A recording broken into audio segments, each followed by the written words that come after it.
This is the narrative of the war without a name, a conflict that began more than 4 decades ago but has never been formally proclaimed, between Iran on one side and the United States and Israel on the other. A war that contains hatred and resentment. But what just happened? Why did it happen? And its impact on the Middle East. Join us as we dive back in the times to find the main core. Hello everyone and welcome back to the channel. In today's video, we will be discussing the conflict between Israel, Iran, and the USA that has never stopped since 40 years. Without further ado, let's begin with the video. Since the establishment of the Islamic Republic of Iran in 1979, there has been an ongoing conflict between Iran, Israel, and the US. There was never an official declaration of war, nor any genuine attempt at reconciliation. It all started when the Israelis invaded Lebanon to battle Hezbollah, a new Shiite group in Lebanon that Iran supported. Assassinations, bombings, and other acts that are not military yet have no clear attribution are becoming more common in the Middle East.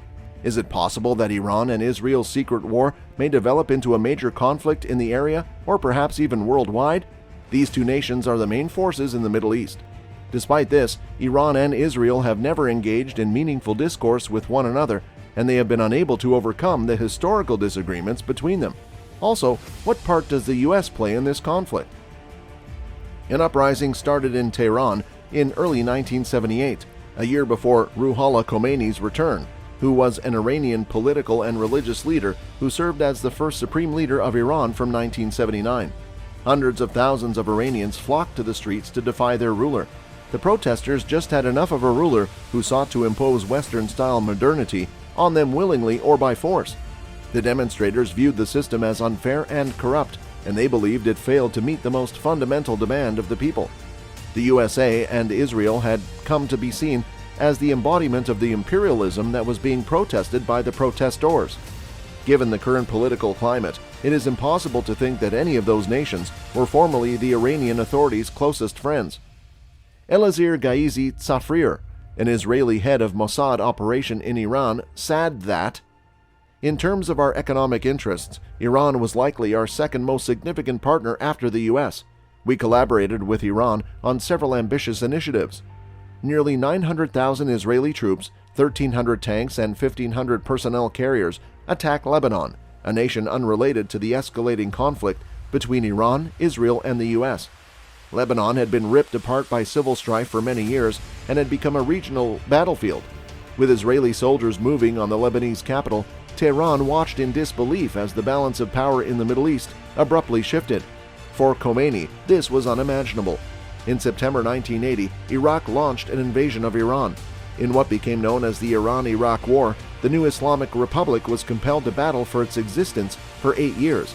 Israeli soldiers were now bombarding the western portion of Beirut, the capital of Lebanon, with heavy artillery. Part of the city was leveled, and thousands of people, largely civilians, were killed. On August 21, 1982, Israel's siege was lifted. Sharon and Prime Minister Menachem Begin could now pursue their covert goal of altering Lebanon since the Palestinian issue had been resolved. The multi-religious nation became a Christian nation governed by the Maronite minority. This new Lebanon would be a strong state and, most importantly, an ally. Thus, Lebanese convened with other Islamist organizations and reached an accord. They traveled to Iran to declare their desire to accept Imam Khomeini as their leader and honor his rule. This partnership would enable him to combat the Jewish state more effectively. Given his long and close links to the Shiites in Lebanon, this seemed inevitable. Many of the Iranian revolution leaders who rose to prominence following the revolution's success were from Lebanon.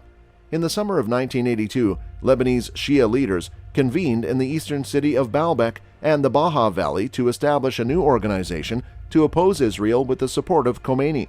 In Lebanon, they dubbed themselves the Islamic Resistance. It formally adopted the name Hezbollah in 1985, 3 years later.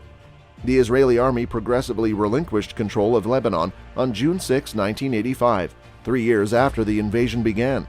The Israeli army withdrew, keeping a security zone in the south, a region comprising 10% of the Lebanese country. The Israeli army stayed there for 15 years until the year 2000. It saw this departure as a humiliating loss, while Hezbollah considered it its first win. The invasion of Kuwait occurred 6 months before the 27th of February, 1991, when the U.S. Army had just finished and inflicted Iraq with a bloody defeat. Relations between the U.S. and Iran have been tense for at least 6 decades, beginning in August 1953, when the United States assisted in removing Mohammad Mossadegh, a democratically inclined Prime Minister of Iran. Due to the predominance of American influence in the Middle East, there was a chance to resolve the dispute between Israel and its Arab neighbors. When Israeli Prime Minister Yitzhak Rabin initiated negotiations with the Palestinians, he partially did so to counter Iran's influence. The leaders of the Islamic Republic felt intimidated and reacted by challenging Israel and the U.S., while covertly preparing for the creation of nuclear weapons. Targeted killings, bombings, and non-military operations with unclear attribution are increasing in the Middle East. The U.S. attempts to stop Iran's nuclear program and avert Israeli military action against Iran, denying a desire to create an atomic bomb. This struggle between the three parties is significantly more difficult. Any solution or military action must include other nations, including European states, Russia, China, and Arab governments that fear Iran's increasing influence but are hesitant to align with Israel, which is seen as oppressing the Palestinians. The revelation that the Israeli government was exploring a plot to destroy Iranian nuclear facilities was reported by Israeli publications. The Iranians have replied with defiance to such likelihood of such an invasion. The Israeli and American perspectives are intricately intertwined, but the exact nature of this relationship is less evident. Israel portrays itself openly as willing to attack Iran, but is restrained by the U.S.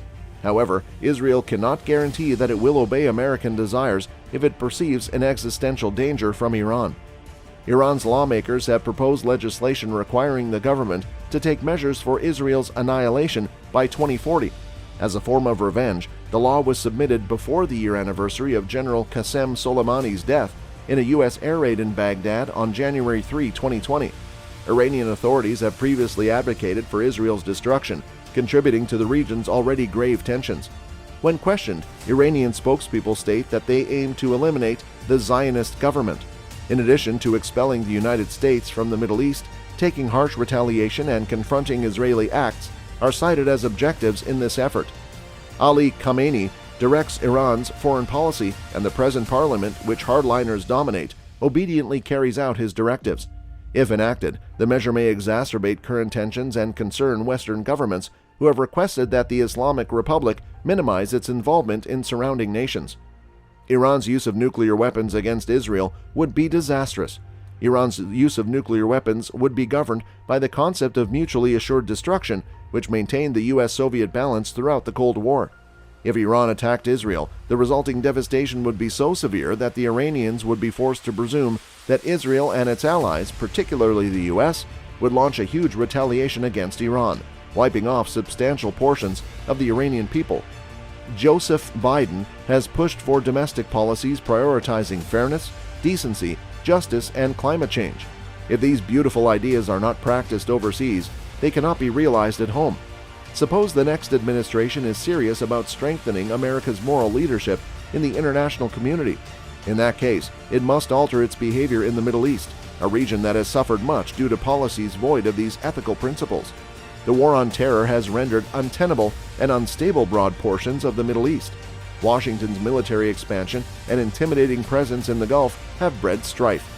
Arms shipments by the U.S. to Israel have exacerbated tensions, sparked an arms race, and rendered collaboration among regional neighbors impossible. Currently, the legacy of the U.S. in the Middle East consists of massive environmental degradation, military, and partnerships with authoritarian governments. This concludes the video. What is your opinion? Do you think the war will ever end? Who needs to stop resentment? Do let us know what you think in the comments down below, and we will catch you in the next one.